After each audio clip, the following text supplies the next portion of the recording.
पहली पसंद है, तो ये कहीं ना कहीं देखा जाए तो समीकरण काफी बदले हैं और इस बार काफी फेरबदल कांग्रेस और बीजेपी ने टिकटों के बंटवारे में किया है। हमारे साथ बीजेपी के प्रवक्ता मौजूद हैं शशिकांत शुक्ला, उनसे जानेंगे कि कैसा रहेगा समीकरण और क्या सोच विचार करके क्या लगता है किस तरह की रणनीति है इस बार।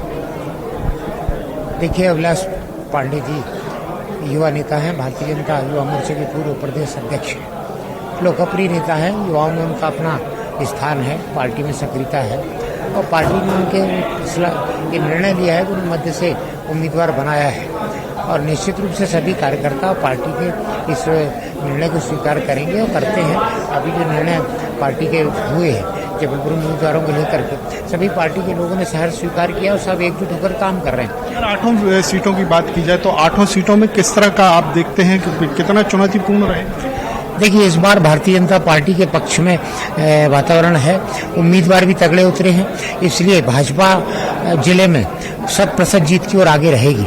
यहाँ भारतीय जनता पार्टी की विजय होगी ऐसा मुझे प्रतीत होता है और जनता का भी समर्थन हमारे साथ है। और जो उम्मीदवार अभी तय किए गए हैं ये अपने आप में इनका अपना महत्व है।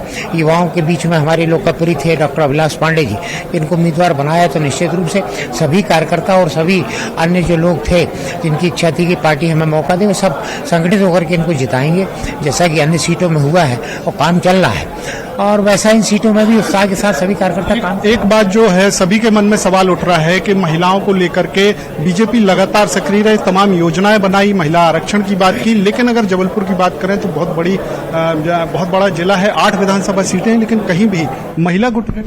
देखिए, भारतीय जनता पार्टी ने ही पूरे देश में महिलाओं की चिंता की है। कांग्रेस ने तो कई बार बिल लोकसभा में लेकर आया, बिल गिर गया और कोई प्रयास नहीं किया, गंभीरता से कोई प्रयास देखा नहीं। भारतीय जनता पार्टी ने ही महिलाओं को 33% आरक्षण की बात की, 33% और वो आरक्षण दिलाया। मध्य प्रदेश में नगरीय निकाय चुनाव में 50% आरक्षण भाजपा सरकार और भारतीय जनता पार्टी ने ही करके दिया है।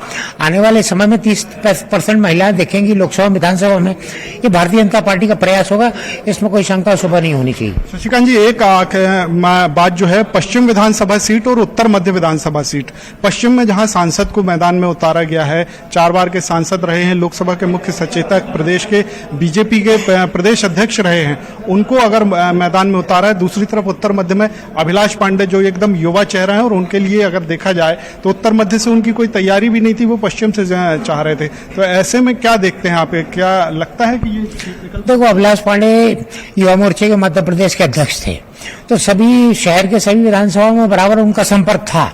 ऐसा नहीं है कि पश्चिम अकेले में संपर्क मध्य में उनका संपर्क नहीं था, क्योंकि युवा नेता लगातार सब क्षेत्रों में काम कर रहे हैं और उनका आना जाना संपर्क है, इसलिए चाहे पश्चिम से दें चाहे मध्य से दें उनके लिए बराबर होगा और पार्टी के लिए बराबर होगा।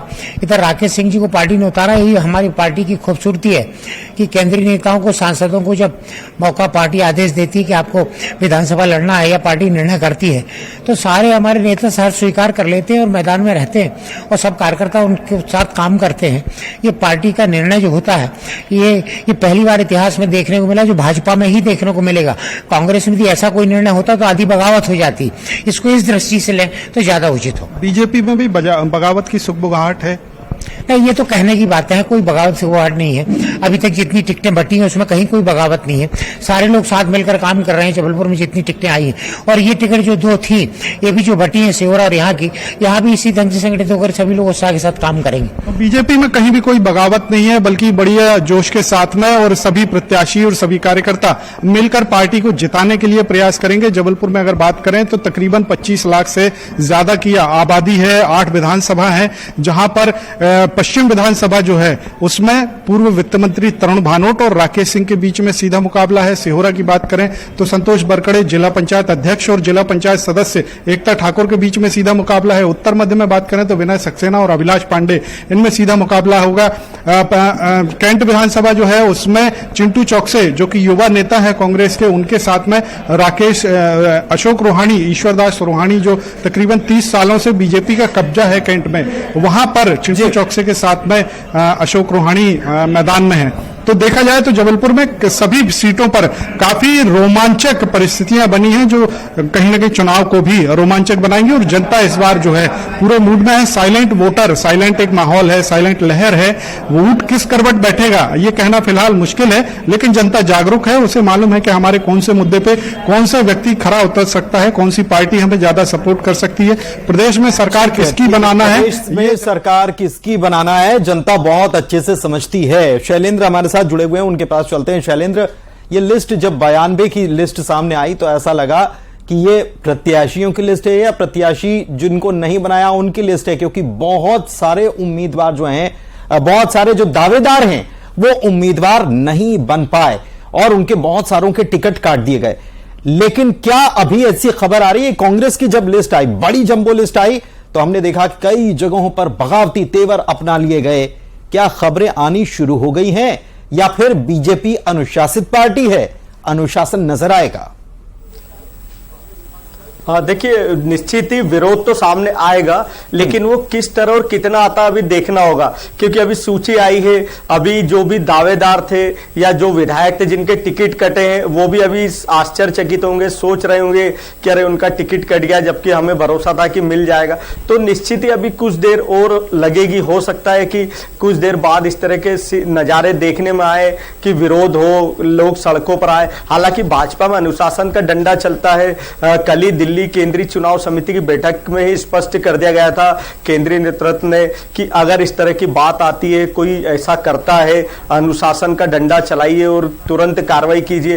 तो कहीं ना कहीं पार्टी में डर है। भाजपा का हमेशा एक कार्य पद्धति रही है कि अगर इस तरह की स्थिति आती है वो तुरंत कार्रवाई करती है और असंतोष को थामने में लग जाती है।